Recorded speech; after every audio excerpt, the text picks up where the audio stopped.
Não é, eu sempre falei aqui, a censura não ia ser em cima do Paulo Figueiredo, do Rodrigo Constantino, do Alan dos Santos, ou até do Jair Bolsonaro.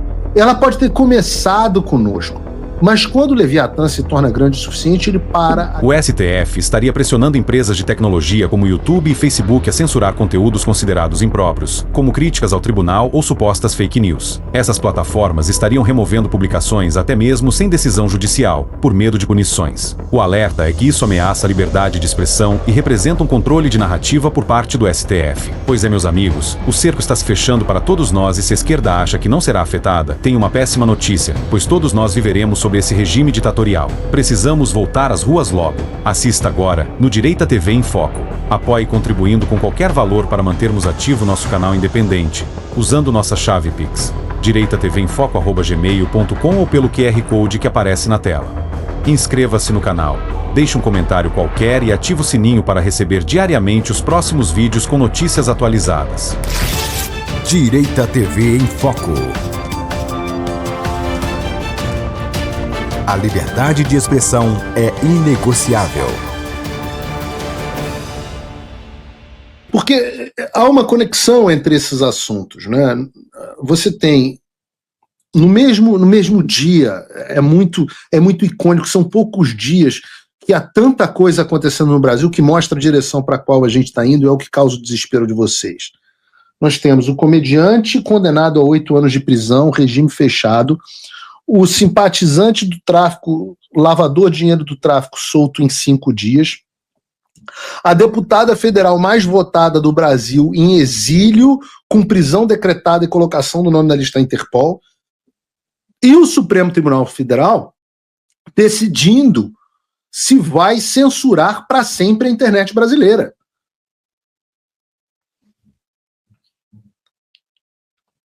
Não há nada mais icônico do que a gente vive no Brasil. Tem tudo a ver. Não é?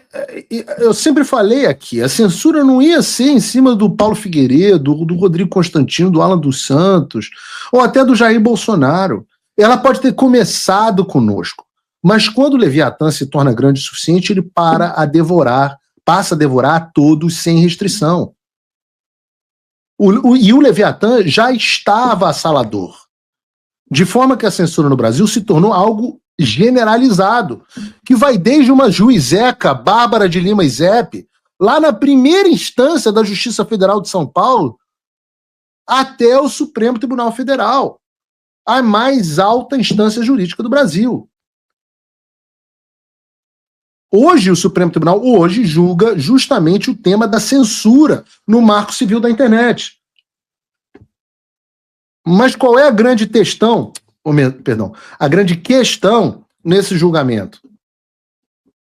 Tudo gira em torno do artigo 19 do Marco Civil da Internet, que trata da responsabilidade das plataformas digitais por conteúdos publicados por terceiros. Ou seja, a responsabilidade que o Google, o Facebook, o cacete tem sobre o que nós publicamos. Isso que você está assistindo agora, o que você está comentando, qual é a responsabilidade que as redes têm. O artigo 19 diz assim: com o intuito de assegurar a liberdade de expressão e impedir a censura, o provedor de aplicações de internet somente poderá ser responsabilizado civilmente por danos decorrentes de conteúdo gerado por terceiros, se, após ordem judicial específica, não tomar as providências para, no âmbito, nos limites técnicos do seu serviço e dentro do prazo assinalado, tornar disponível o conteúdo apontado como infringente, ressalvadas as posições legais em contrário. Ou seja, hoje as plataformas de mídia social só podem ser responsabilizadas civilmente pelo conteúdo publicado por terceiros, por nós, pelos usuários, pelos criadores de conteúdo, depois de uma ordem de um juiz e depois que ele descumprir e não tornar o conteúdo indisponível. Isso é copiado do que nos Estados Unidos se chama Section 230, a seção 230 do Código Americano, que cria a imunidade civil para os provedores de conteúdo. Essa ideia, eu explico isso no meu curso O Fim da América, e na Morte do Jornalismo também, essa ideia surge da noção de que, por exemplo, uma livraria não pode ser processada pelo fato de alguém ter lá escrito em um livro um conteúdo que não pode ser, sei lá, de calúnia, injúria e difamação contra alguém. Você não pode processar a livraria.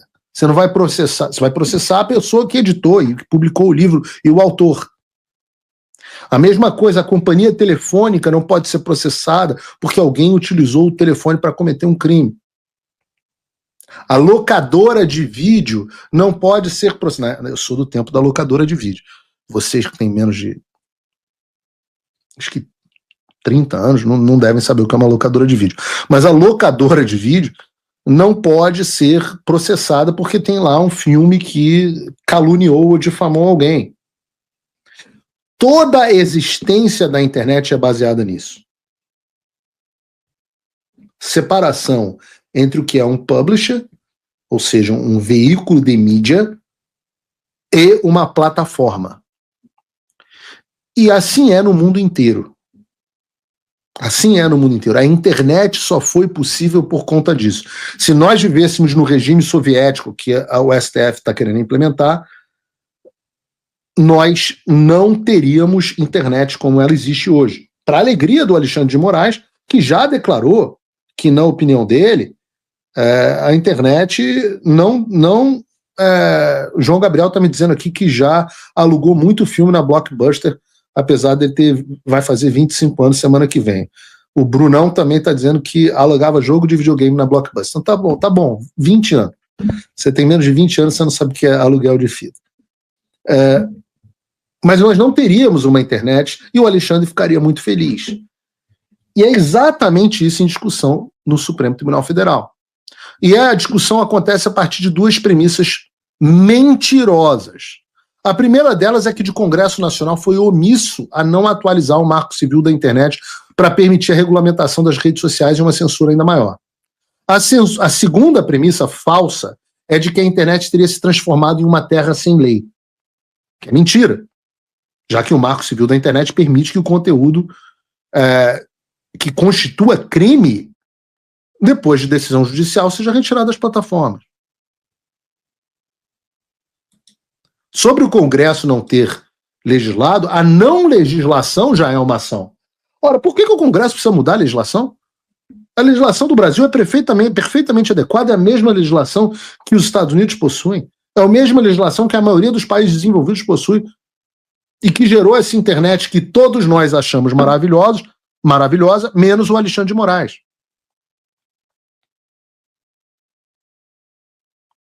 Então, o Congresso não tem que legislar. E a oposição trabalhou duro para que o Congresso não legislasse. Fala, amigos do canal. Tá gostando do vídeo? Então deixa seu like, comente à vontade e compartilhe com todo mundo por um Brasil melhor e mais justo. Não se esqueça de se inscrever no canal e continue com a gente. Agora bora continuar com o vídeo. Direita TV em Foco. Então, agora com sobre essas duas premissas falsas, o Supremo quer que passe a ser possível que empresas como Google, Facebook, Sheet, YouTube, Rumble, Truth Social, todas elas sejam responsabilizadas por conteúdos publicados nas plataformas, mesmo que você não tenha ordem judicial para retirada. Aí, então, as empresas deveriam ter que passar elas a decidir o que é ou não aceitável, o que você pode ou não permitir que seja dito nas suas redes sociais. O Toffoli, por exemplo, propôs um rol taxativo de conteúdos que vão lavrar a responsabilidade civil objetiva das plataformas de redes sociais. Eu vou dar 2 exemplos aqui do rol que o Toffoli propôs. Segundo ele, as plataformas de mídia social devem derrubar o conteúdo que contenha 1. Crimes contra o Estado Democrático de Direito. Tipo você criticar uma urna eletrônica, criticar um ministro do Supremo Tribunal Federal, dizer que ele é amigo do seu pai, reportar informações jornalísticas que desagradam o STF. Segundo, divulgação de fatos notoriamente inverídicos ou verídicos, mas gravemente descontextualizados, com potencial para causar danos ao equilíbrio do pleito ou à integridade do processo eleitoral. É tipo você dizer que o Lula apoia o aborto, ou então que ele é amigo do Nicolás Maduro, do Daniel Ortega, ou você expôs denúncias de fraude eleitoral, ou você falar que o Lula foi condenado por corrupção e lavagem de dinheiro e depois descondenado. todo esse conteúdo desse tipo postado por você deverá, segundo entende Toffoli e Luiz Fux, todo esse conteúdo tem que ser previamente censurado pelas redes sociais, sob pena delas próprias serem responsabilizadas civilmente por não terem censurado. Ou seja, hoje as empresas de redes sociais só podem ser responsabilizadas civilmente depois de decisão judicial e dentro dos limites técnicos e dos prazos necessários, se eles não derrubarem o conteúdo. Então o juiz decide, eles têm um prazo, aí derrubam o conteúdo. Agora o que o STF quer é que as empresas façam censura prévia ao que você postar de maneira imediata e sem depender da decisão judicial. Ou seja, piada de mau gosto do Léo Lins nem pode entrar no YouTube. E quem decide o que é piada de mau gosto? Ora, vai ser um exército de algoritmos e estagiários de cabelo no sovaco e cabelo roxo. E isso não é algo pequeno, gente. Isso é um dos julgamentos mais importantes da história do Brasil. O que está sendo julgado é o seu direito à liberdade de expressão na internet e nada menos do que isso. Essa questão do julgamento do Marco Civil é tão séria que até o presidente do Google no Brasil se pronunciou. Ele disse basicamente o que eu falei sobre a censura prévia. Segundo ele, a inconstitucionalidade do artigo 19 for acatada, abre aspas, as plataformas vão ter que preventivamente remover qualquer conteúdo que seja potencialmente questionável para evitar uma responsabilização ou passivo financeiro.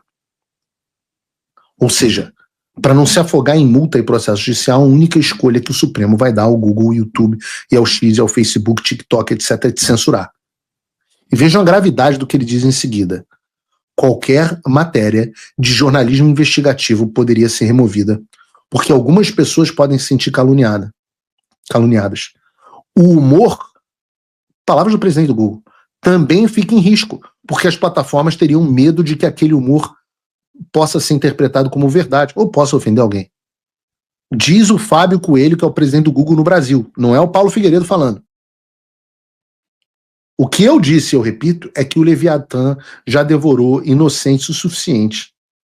E agora ele se vira contra aqueles que apoiaram o Leviatã no início. As redes sociais amamentaram o monstro que as destruirá. Estamos todos com o na reta. As redes sociais, sim, mas o criador de conteúdo, os veículos jornalísticos, os comentaristas, as pessoas, os usuários comuns. E todos aqueles que apoiaram o pedido de prisão contra o Alan dos Santos, que defenderam o suposto processo criminal contra mim no golpe da Disney, todos eles vão se ferrar juntos. Sabe aquele pessoal que pode pensar em publicar? Não sei lá. Como eu disse, uma reportagem sobre o amigo do meu pai. Então, lembra dessa reportagem? Então não vai poder. Vai ser censurado. Afinal, toda investigação e crítica aos deuses do Olimpo do Supremo Tribunal Federal é crime contra o Estado Democrático de Direito, ataques às instituições democráticas. Sabe aqueles vídeos bacanas com fundo preto que o Nicolas faz? Poxa, do cacete, denunciando fraude no INSS, as ilegalidades do julgamento dos réus do 8 de janeiro, pedindo apoio à anistia, etc. Não vai poder também, porque o governo Lula entende que esse conteúdo é mentiroso e aí vai que alguém pode pedir indenização de milhões de reais ao Instagram. Entender por que esse negócio de corrupção, governo Lula, tudo isso é muito legal, é muito importante, a gente tem que dar atenção a essas pautas. Mas se você não puder ter o direito de falar, todo o restante é inócuo. Todo o restante é inócuo. Trump voltou à presidência. E isso é um alívio, sem dúvida. Mas o que isso muda no Brasil? Nada, se ninguém fizer nada. A verdade é que a esperança não pode virar passividade. As coisas não vão se resolver sozinhas. E muito menos com textão e xingamento nas redes sociais. Não espere que alguém venha salvar o país por você. Se você não agir, ninguém vai. Eu estou fazendo a minha parte. Eu larguei tudo para me dedicar a isso. Mas sem apoio, esse trabalho simplesmente não continua.